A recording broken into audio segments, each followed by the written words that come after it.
సిరిడి సాయి సరఫరా చేసిన ట్రాన్స్ఫార్మర్లు ప్రమాణాల ప్రకారం లేకుంటే జరిమానా విధిస్తామని హైకోర్టు హెచ్చరించింది.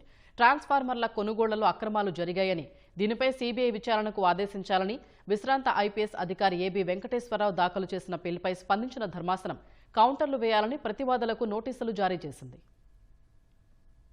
షిరిడి సాయి ఎలక్ట్రికల్స్ సంస్థ సరఫరా చేసిన ట్రాన్స్ఫార్మర్లు, పరికరాలు నిర్దేశిత ప్రమాణాలకు అనుగుణంగా ఉన్నాయో లేదో అనే విషయాన్ని బ్యూరో ఆఫ్ ఇండియన్ స్టాండర్డ్స్ నిపుణులతో పరిశీలన చేయిస్తామని హైకోర్టు పేర్కొంది. ప్రమాణాలకు అనుగుణంగా లేకపోతే షిరిడి సాయి ఎలక్ట్రికల్స్ కు జరిమానాలు విధిస్తామని హెచ్చరించింది. 2021 నుంచి ట్రాన్స్ఫార్మర్ల టెండర్ కేటాయింపు, పరికరాల సరఫరాలో అక్రమాలు చోటు చేసుకున్నాయని, ఈ వ్యవహారంపై సీబీఐతో విచారణ జరిపించాలని కోరుతూ విశ్రాంత ఐపీఎస్ అధికారి ఏబీ వెంకటేశ్వరరావు దాఖలు చేసిన పిల్పై హైకోర్టు స్పందించింది.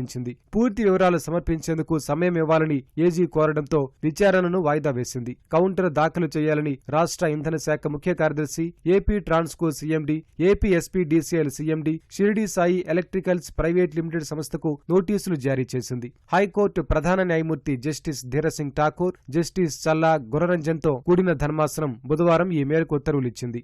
ఇతర సంస్థలు టెండర్లో అర్హత సాధించకుండా షిరిడి సాయి ఎలక్ట్రికల్స్ సంస్థకు అనుగుణంగా నిబంధనలు పెట్టారని పిటిషనర్ తరపు సీనియర్ న్యాయవాది బి ఆదినారాయణరావు వాదనలు వినిపించారు. తెలంగాణలో ఇదే ప్రమాణాలున్న ట్రాన్స్ఫార్మర్ను 85,000 రూపాయలకే సరఫరా చేస్తున్నారని, ఏపీలో షిరిడి సాయి ఎలక్ట్రికల్స్ 139,999కి సరఫరా చేస్తోందన్నారు. ఇది తెలంగాణ కంటే 55,000 అధికమని వివరించారు. టెండర్లో 5 స్టార్ రేటింగ్ ట్రాన్స్ఫార్మర్లు సరఫరా చేయాలని ఉంటే షిరిడి సాయి 3 స్టార్ రేటింగ్ పరికరాలు మాత్రమే సరఫరా చేస్తోందని ధర్మాసనం దృష్టికి తీసుకొచ్చారు. రాష్ట్ర ప్రభుత్వం తరపున ఏజీ దమ్మాలపాటి శ్రీనివాస్ వాదనలు వినిపించారు. 2022 నుంచి షిరిడి సాయి సంస్థ ట్రాన్స్ఫార్మర్లు సరఫరా చేస్తోందన్నారు. పిటిషనర్ ఇన్నేళ్లు మౌనంగా ఉండి ఇప్పుడు పిల్ వేశారని, జాప్యానికి కారణం చెప్పలేదన్నారు. తన పిల్ హైకోర్టులో విచారణకు రాబోతోందంటూ ముందుగానే ప్రచారం చేశారని హైకోర్టుకు వివరించారు. టెండర్ నిబంధనలకు అనుగుణంగా ట్రాన్స్ఫార్మర్లు సరఫరా చేయడం లేదని పిటిషనర్ చెబుతున్న నేపథ్యంలో పూర్తి వివరాలు సమర్పించేందుకు గడువు ఇవ్వాలని కోరారు. ధర్మాసనం స్పందిస్తూ